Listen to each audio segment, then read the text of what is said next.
The Switch 2 is disappointing and disastrous 2025. The year Nintendo decides screw it, just like Sony and Microsoft, and just have you spend as much money as possible. There was a time at least when Nintendo had actually cared about the consumer, that they were worrying about the product so much that they would try to promote it to where it was for everyone, whether it's to the smallest kid, to the oldest adult. It was for everyone. But not in 2025. No matter how many times they try to promote it to you, it certainly is not. Let me know down in the comments below what you hated about Nintendo this year and some of the things you liked, if you liked anything at all. But let's continue on, shall we? Well, let's start at the beginning of what made 2025 such a disastrous year for Nintendo. The pricing of the console and the games. $449.99 is absurd for the Switch 2. Obviously, compared to the Switch 1 pricing, it is absolutely insane for not much of a bump, especially compared to the PlayStation 5, Xbox One X, or even PC in general. Even though every company is going through a crisis of their own at this time, but $70 to $80 games is insane, especially if the product of which those games are coming from is well known and the results do not match up to those old products. I believe that these games are overpriced. I think most people would say they are, especially since they were bumped up 5 years ago during the pandemic and then never came down. Instead, Nintendo decides to double down and think it's the best possible option for them, especially when they canceled pre-orders under the idea that the tariffs were going to ruin their business, when in fact it did not, supposedly being one of the best-selling consoles in the first week. Sure, I believe you, but I doubt that it's doing that much better now, even during the Christmas season, where most consoles usually come out normally, and you'll probably look at the sales of an article somewhere that'll tell you otherwise, as most people are still trying to go back to retro gaming, as thousands of articles will still keep telling you about it. But we're also going to look at some of the main franchise exclusives that really didn't step up to the plate in order of being better than some of the past games. We're going to start with Mario Kart World. This game is also bundled with the Switch 2 when it was coming out, $499.99. I feel bad for all those people, because nowhere does this compare to the Switch bundle as the Mario Kart 8 Deluxe. Now, I'm not here to fillet Mario Kart 8 Deluxe or the Switch. I'm not the biggest fan of either of those either, especially Switch's Joy-Con issues and screen issues that it had in the past, as well as battery issues. That console had way more issues. But it's not like we don't know that the Switch 2 is ever going to have those issues in the future. The thing is that the Switch at least gave good games out consistently. I can't say the same for the Switch 2 currently. I think the Switch's first year was much better than the Switch 2's in terms of the products that it gave. I'm pretty sure Breath of the Wild and Mario Kart 8 Deluxe, even though Mario Kart 8 is a Wii U game, and I understand that, I still think was a better product in terms of what it was trying to release for its console, especially at a lower price. But Nintendo's always been stingy, but we're even now worse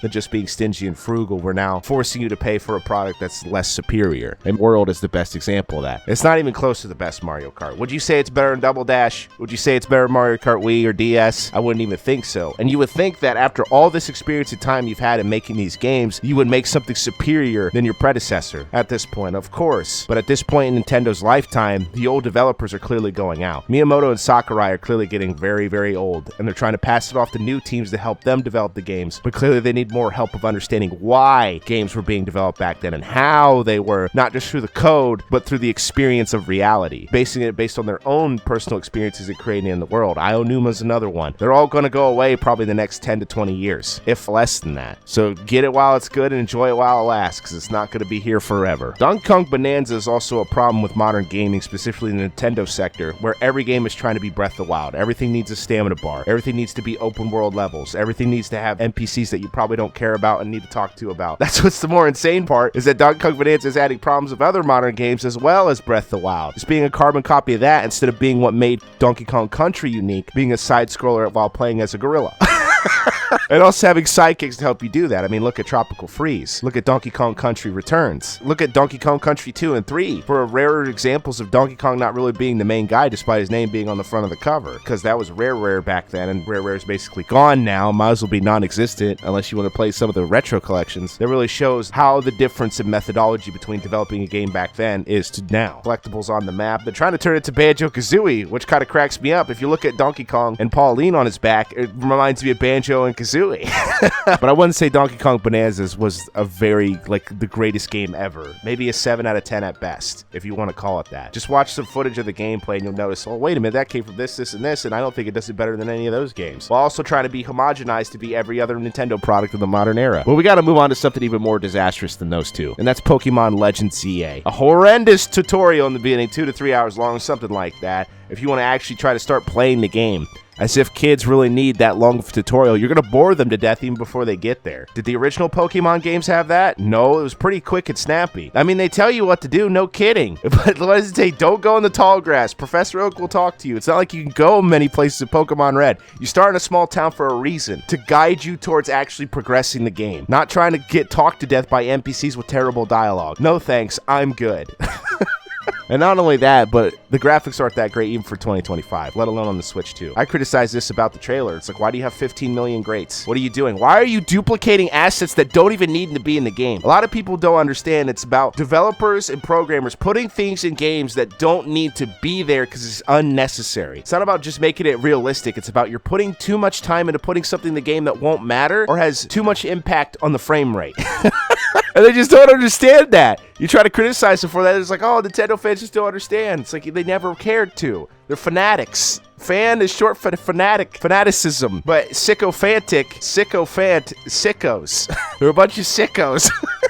They really don't understand why Pokemon was so great back in the day. They don't get it. They don't even get why games were good back then, or how they don't really need to handhold you as much as you like to think they did. Games about exploring and catching Pokemon. I think we've ruined aspects of those old games and trying to come up with reasons of why we just shove this open world with terrible frame rates, graphics not even loading in, models not loading in, more bugs and glitches. It's insane. Not only that, but the audacity by the Pokemon company, Nintendo, and maybe even Game Freak. I wouldn't like to think that Game Freak just has Stockholm Syndrome. They're in on it too. Is that they decided to make pre-planned DLC, which is insane. Not very many games come out, oh yeah, by the way, we're gonna have DLC come out the same year the game comes out. Oh boy, that's usually not a great sign because they were just thinking more about doing the DLC than they were about fixing the main game. Like I said, it's about release game half finished or unfinished in general, whatever percentage you want to give it, and then fix it later. I don't think they can fix this game. They'd have to remove all the game.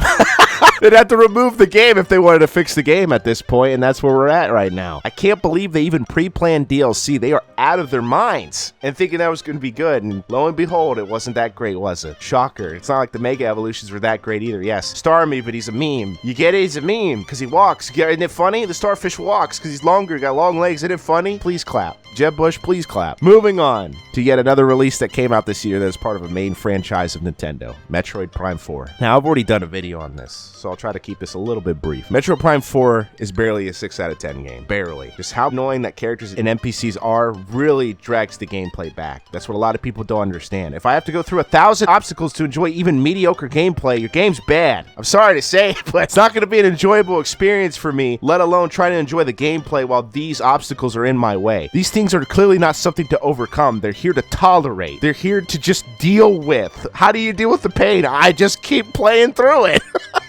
But there's another game that is just open world slop that tries to copy the ideas of Breath of the Wild. It might as well just be a stamina bar hidden behind the disguise of using a vehicle that apparently that had to shoot cannons across the land, but magically at the end of the game still have a teleporter that can teleport across the entire universe or galaxy, but somehow can't teleport individually on the planet. Instead, we gotta waste time with these large cutscenes with the cannon, let alone having to buy an amiibo, which I think is $30. Correct me if I'm wrong. $30 just to buy an amiibo to unlock things in the game. Is this the Wii U again? Did they forget that this is not the Wii U? That was 2 consoles ago, over a decade ago at this point, and you're still trying to do Wii U things. Are you out of your mind? And even a game that's mediocre. But Metroid Prime 4 doesn't really add anything that's worth your time, let alone trying to live up to the legacy of the first 3 games, or maybe I should say the first 2 games, because 3 was where it started going towards those NPCs and stuff like that. But Metroid Prime 4 is just another symptom of a studio that clearly does not know what they're doing anymore because the people that are involved just simply aren't there anymore. The vision's gone. They are blind to the vision of what originally these games were. And let alone ask these people to play these games even live or on a stream or actually understand what these games are while talking about it is difficult for them because they didn't really play it. They were hired in. They're just like, whatever, we need to fill out a spot in our roster. Who cares? Get the game out before the end of the year. It'll be fine. People will buy it up anyways. But that game's a massive disappointment. And obviously I wish it wasn't. I don't wish any of these games that I previously brought up was a massive disappointment. I will say there's a decent release that was released this year that's probably underrated and probably isn't talked about enough. It's Kirby Air Riders. I know people probably played the first Kirby Air Ride, but didn't even try to play as Kirby Air Riders because they probably thought it was a remake. I mean, from the directs that you were being shown, they literally show you the same buildings, gimmicks, and stuff like that from the first game. And it's like, well, no kidding, that's what a sequel does. Well, if you told someone about Crash Bandicoot 2 and Crash Bandicoot, you'd think like, that's not a remake. That's literally a continuation of the game. But Kirby Air Riders makes it sound like that it's a remake more than it is an original. But usually remakes don't change the title title of the game. It's weird because I don't know if it's a sequential sequel. Like, you can put a number on a game and say it's a sequel, but it's not sequential. It doesn't actually continue the story of the previous game. But the idea is to make Kirby Air Ride online, have more people play the game since the Switch 2 can handle it better than the GameCube, and also the GameCube wasn't really known for having online capabilities as a main selling point. I'm not saying it didn't, that's not my point. I said it didn't really carry as well as the next generation like the PS3, Xbox 360. But Kirby Air Riders, I think, was actually a decent release. Maybe you don't like the single player mode, but obviously I think a lot more people would enjoy City Trial now than they did before. Seems like Sakurai can put out a decent product when he's feeling like it. But like I said, enjoy it while it lasts. He's going to be one of those guys the next 10 years, I'd say at the bare minimum, just like, yeah, I'm done. If he hasn't already admitted in interviews like Miyamoto has, where he's just like, yeah, I just play the game for like an hour or something, and I just give the rest back to the team. It's fine. He doesn't beat the games that are being developed. Why should I? That's what I say. So now we go to the future issues. Obviously, it hasn't even been a year since it's been released. It's been 6 months. But we got to look at things in the future that the Switch was usually being affected by, as well as the Switch being priced up, which doesn't help in any way, shape, or form what the Switch 2 might be like in the next 7 years. The lack of price drops is always what bothered me with Nintendo. Taking 3, 4, 5 years to even get $10 off the product from Amazon or any other freaking website is insane. The fact that these people are so stingy and frugal about trying to sell a product to someone confuses me to why they're even in the business anymore. They just don't care about the consumer whatsoever. They don't want them to sell a good product. They let alone just pay hand over fist to get something that's mediocre is sad. But that's definitely going to be a big future issue that's not probably going to be talked about enough to make the industry change itself. They don't care. Joy-Con issues, obviously the Switch had them. I don't know if the Switch 2 has them nearly as severely as the Switch. Like I said, I don't think it's nearly as bad, but it could be. This could be a long-term thing that could be an issue with, and there's probably going to be multiple Switch 2 models that you'll end up buying just like the Switch. Something to extend the battery, something to change the screen, something to fix it, per se. That should never have been part of the process anyways, or should never have been part of the original console and don't need to make more of. But that's just modern gaming in general, just make multiple different versions of the same console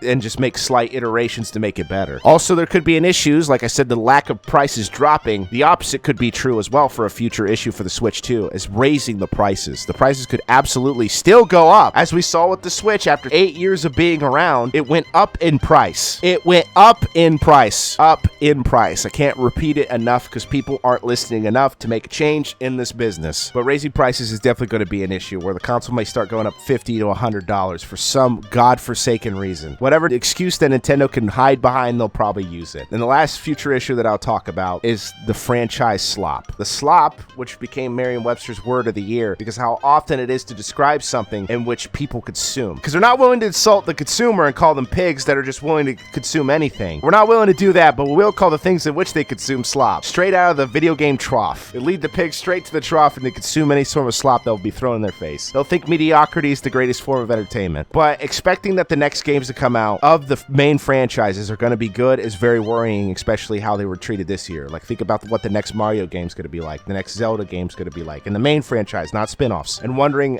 where they're going to take the direction of these games and make them better. Obviously, Pokemon's probably just done. I doubt you'll ever expect a better game to come out of this franchise that's really good, stands test of time, stuff like that. I doubt it. But the thing is with Game Freak is that they're also working on another game that's nothing to do with Pokemon. I think eventually Nintendo or the Pokemon company is either going to give it to a different company, or as it might be a shell of its former self, and the Pokemon company might be a shell of its former self, that they'll just forget what the identity of Pokemon was. I mean, they already have, but even worse. Never expect things to not also get worse. Murphy's Law. Anything bad that can happen will happen, and has been proven multiple times in Nintendo's timeline. As I said in the beginning of the video, definitely let me know in the comment section below what you think Nintendo has done wrong this year, and maybe some of the things they've done right. I have no problem with an opinion of both. Go ahead and do that in the comments below. I got more retrospective reviews of video games coming up. I'll try to talk about some popular stuff here and there when it comes up, but take care of yourselves, have an excellent one, and Merry Christmas to you.